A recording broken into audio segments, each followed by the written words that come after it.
Não deu queixa? Porque você Não, naquela época, por estar vivo, você já agradecia, né? Porque se você fosse para a delegacia, você ainda era humilhado naquela época. Era aquele delegado Riquetti, que na época do governo Maluf. Então, aliás, nós criamos a parada do orgulho LGBT por causa dessas coisas, né? Porque eu via minhas amigas travestis passando assim, e daí a pouco vinha esse delegado com um pedaço de pau, e que eu descobri depois que era uma norma quase desse delegado aí do Riquetti. Então ele foi transferido depois, tal, mas porque ninguém, era uma coisa de uma violência, mais ou menos como essa que nós estamos vivendo hoje com a polícia de São Paulo, né? Mas era uma coisa assustadora. Então a gente chegava no Hotel Eldorado de madrugada, eu, a Marta Suplicy, o Eduardo, o Carlito Maia, com a Tereza Maia, nós fomos formando um grupo de amigos ali, que a gente saía do teatro, ia para lá e tal, e fomos 75 amigos. Eu sei desse número porque foi a primeira parada, essa que não conta, que foi a pré-parada, né? Antes de formar a associação da parada. Então foi no Lago do Aroche, nós éramos 75 amigos que estavam revoltados com tudo isso que estava acontecendo em São Paulo, fora a questão da AIDS, que as famílias botavam os filhos para a rua, porque eram gays, e aí esses filhos que davam certo na vida, que eram jornalistas, que, né, eram artistas e tal, casavam. E aí, quando eles faleciam com AIDS, vinha a família do interior e falava assim, não, isso aqui é o apartamento do meu filho, o carro é do meu filho, o telefone era um bem na época, né? E botavam os maridos na rua, os namorados na rua e tal, que era uma injustiça. Que tinha um diretor da Globo, pai de uma atriz famosa e de um ator não tão famoso, que era diretor da Globo. E ele tinha um caso com um rapaz chamado Beto Guarani, que eu não sei por onde anda, mas que fazia A Praça é Nossa. Ele era quase a cover da Vera Verão. Ele contracenava com a Vera Verão e tal. E ele tinha um caso com esse diretor da Globo há 20 anos. E eles moravam ali em Higienópolis, perto da minha casa. E essa atriz famosa e o irmão, não tão famoso, vieram do Rio, né?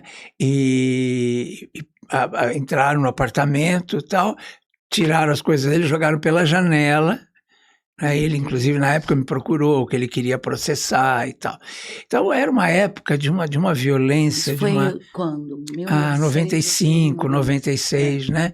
Foi quando começou a parada. Então, a gente fez essa parada na Praça Roosevelt, nós éramos 75, eu lembro bem do número por causa disso, porque a gente contou, nós éramos 75 manifestantes, e tinham 220 PMs em volta da gente, porque era fim de ditadura, aquela coisa, ainda tinha aquele resquício de ditadura, né?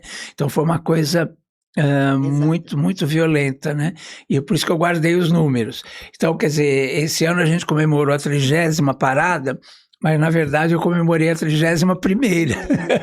Então, né? A gente pode dizer que você é o cara que inventou a parada no Brasil, assim, que trouxe. Eu não inventei sozinho. Não inventou, né? Que trouxe. Porque a gente começava a discutir o que a gente pode fazer para acabar com isso, com essa violência e tal. E aí veio a ideia, vamos fazer uma parada igual dos Estados Unidos. Aí eu lembro que eu mesmo falei, não, igual dos Estados Unidos não, vamos fazer uma coisa com a nossa cara, com o nosso jeito e tal. Então, quer dizer, eu sou um dos 75, tinha o Tito de Alencastro, que era um artista plástico, o namorado dele, que era um ator, o Yuri Fogaça, que já não estão entre nós, o João Batista Breda, que era um político também, com um namorado, que era o Elísio, que era filho de uma cantora, enfim, tinham vários ali.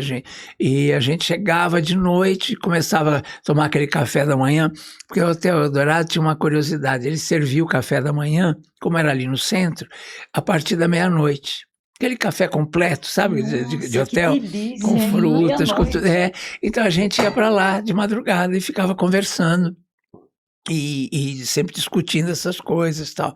Até Dona Maria, mãe do Eduardo Suplicy, ia lá, eu lembro, com um cabelinho azul, assim, bonitinho. E a gente ficava a noite inteira, às vezes, conversando, discutindo essas coisas, né? E foi uma época efervescente, vamos dizer, que a gente estava saindo da ditadura, né? Você vai na parada gay, LGBT hoje, como ela se encontra, como ela se mostra? Sim. Muita gente tem criticado, muita gente tem falado coisas horríveis. Eu acho que é uma maneira de se manifestar, eu apoio. Claro. Mas quem critica, critica porque não sofreu o que a gente sofreu. Exatamente. Né? Não ficou pendurado no 18º andar, não apanhou na rua, não ficou todo ensanguentado, como eu fiquei várias vezes, como as travestis ficavam. Como apanhavam, né? Apanhavam. Pior que eles pegavam o dinheiro delas, né? A polícia ficava com o dinheiro e elas ficavam todas arrebentadas, machucadas e tal, né? Então era uma coisa horrorosa mesmo, né? Então hoje eu tenho uma única crítica, que esse ano inclusive apareceu de um jeito diferente, que é essa coisa de contratação de cantores famosos para a parada. Como hoje é uma associação, né, que foi criada para manter a parada e tal, ela precisa sobreviver. Então ela contrata os artistas porque ela tem patrocínios. Esse ano não tivemos, só uma cervejaria muito famosa que sempre nos patrocinou já há mais de 8 anos, mas os outros todos meio que debandaram por pressão política. Então, na verdade, o que eles querem, essa pressão, é acabar com a parada. Então começaram, não pode ser na Paulista de novo, aquela coisa que a gente sofria lá no começo, voltou a sofrer agora com essa prefeitura, né, com o seu Ricardo Nunes, seu Rubinho Nunes, essa gente toda.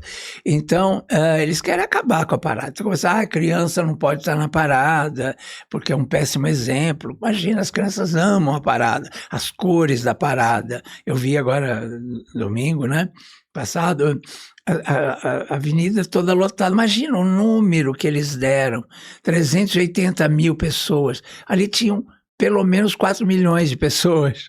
Quer dizer, basta olhar e ver. Quer dizer, eles mentem descaradamente, né?